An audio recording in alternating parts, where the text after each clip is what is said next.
Hello everyone, হাতে কম সময় থাকলে ডিমের এই সুস্বাদু রেসিপিটি গরম ভাতের সাথে ট্রাই করতে পারেন। হ্যালো এভরিওয়ান, আমি লিপিকা, লিপিস আড্ডা চ্যানেলে সবাইকে স্বাগত। আশা করছি সবাই ভালো আছেন, আমিও খুব ভালো আছি। গরম ভাতের সাথে ডিম প্রেমী মানুষদের জন্য ডিমের এই রেসিপিটা অবশ্যই একবার ট্রাই করুন, খেতে খুব সুস্বাদু হবে। তার জন্য আমি 4টে ডিম নিয়েছি, ডিমগুলোকে সিদ্ধ করে নিয়ে আলতো হাতে ছাড়িয়ে নিচ্ছি। ডিমগুলো আমার ছাড়ানো হয়ে গেছে, এই দেখুন। এবার কড়াইটা গ্যাসে বসিয়ে দেবো, গরম হতে দিয়ে অল্প একটু পরিমাণে তেল দেবো। তেল গরম হতে হতে ওইদিকে আমি ডিমগুলোর মধ্যে ছড়িয়ে করে অল্প একটু করে মার্ক করে দেবো, যাতে ডিমের ভেতর একটু নুন আর পোস্তর একটু মশলা ঢুকে যায়, খেতে খুব সুস্বাদু হবে তার জন্যে।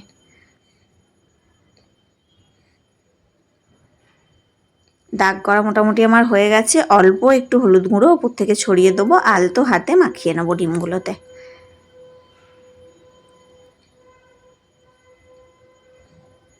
মাখানোও হয়ে গেল, দেখুন তেল গরম হয়ে গেছে ওইদিকে। এবার ডিমগুলো তুলে দিন, দিয়ে হালকা করে ভাজা ভাজা করে নিন।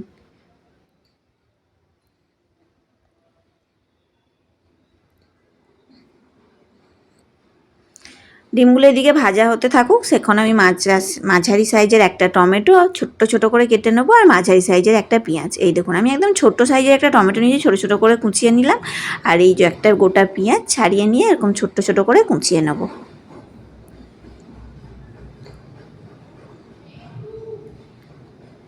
পেঁয়াজ টমেটো কুচানো মোটামুটি আমার হয়েই এসেছে, ওইদিকে ডিমগুলো ভাজা হচ্ছে। ডিমগুলো এবার ভাজা হয়ে গেছে, তুলে নেব। নতুন করে কড়াইতে আবার অল্প পরিমাণ সরষের তেল দিতে হবে, দিয়ে পেঁয়াজগুলো প্রথমে অল্প একটু ভাজা ভাজা করে নেবো তুলে, তার ওপরে টমেটোটা দেবো। প্রথমে পেঁয়াজগুলোর সাথে টমেটো দিলে ভালো করে ভাজা হবে না, মোটামুটি মাঝারি করে ভেজে নিলেই হবে, মাঝারি আছে। দেখুন টমেটো পেঁয়াজ তো আমার ভাজা হয়ে গেছে, গ্যাসটা বন্ধ করে দিলাম। গ্যাসে আর কিছু করার নেই এখন। তার জন্য একটা নতুন মিক্সি বোল নিয়েছি, এখানে নিলাম 1 চামচ পোস্ত, আর সাথে ঝালের জন্য নেব 2টো কাঁচা লঙ্কা। আপনারা যেমন পরিমাণ বানাবেন, যেমন ঝাল খাবেন সেই আন্দাজে দেবেন। তো প্রথমে মিক্সিতে শুকনো পোস্তটা একটু গ্রাইন্ড করে নিলাম, তারপর জল দেবো। প্রথমেই জল দিলে না পোস্তটা ভালো করে বাটা যায় না। তো পোস্তের স্মুথ পেস্ট আমার বানানো হয়ে গেছে একটা, দারুণ বাটা হয়েছে পোস্তটা আমার, এই দেখুন। এবার একটা মাঝারি সাইজের টিফিন কৌটো, যেটাই ভাপাবো সেটাই পোস্ত বাটাটা ট্রান্সফার করে নেব। অল্প একটু হলুদ দেবেন, অল্প একটু কাশ্মীরি লঙ্কা গুঁড়ো দেবো, আর সাথে দেব পরিমাণ মতো নুন, আর 1 পলা 2 পলা সরষের তেল। খুব বেশি তেল লাগে না এই রেসিপিটাতে, অথচ খেতে সত্যিই খুব ভালো হয়। ডিম প্রেমী মানুষদের জন্য এই রেসিপিটা সত্যিই একটা অনবদ্য। ভালো করে মিশিয়ে নিয়েছি, এবার কড়াই রাখা টমেটো পেঁয়াজ ভাজাটাও এর মধ্যে তুলে দিয়ে ভালো করে চামচের সাহায্যে আবার মিশিয়ে নেব।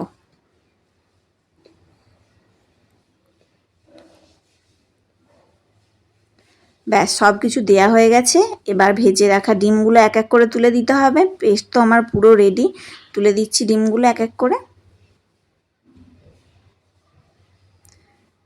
তার উপর থেকে 2টো চেরা কাঁচা লঙ্কা দিয়ে দেব।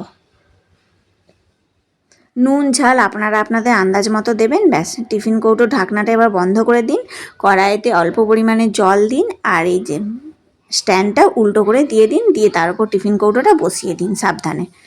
ব্যাস উপর থেকে একটা কিছু ঢাকা দিয়ে দিন কড়াইটাতে, দিয়ে 5-7 মিনিটের জন্য জাস্ট ভাপিয়ে নিন। 5 মিনিট ভাপালেই হয়ে যাবে, জলটা ফুটে এলে। দেখুন ভাপানো আমার হয়ে গেছে, খুলছি, কি দারুণ দেখতে হয়েছে। খেতেও খুব ভালো হয়েছিল ভাতের সাথে। তো চলুন বানিয়ে নিন ডিম পোস্ত ভাপা। টাটা।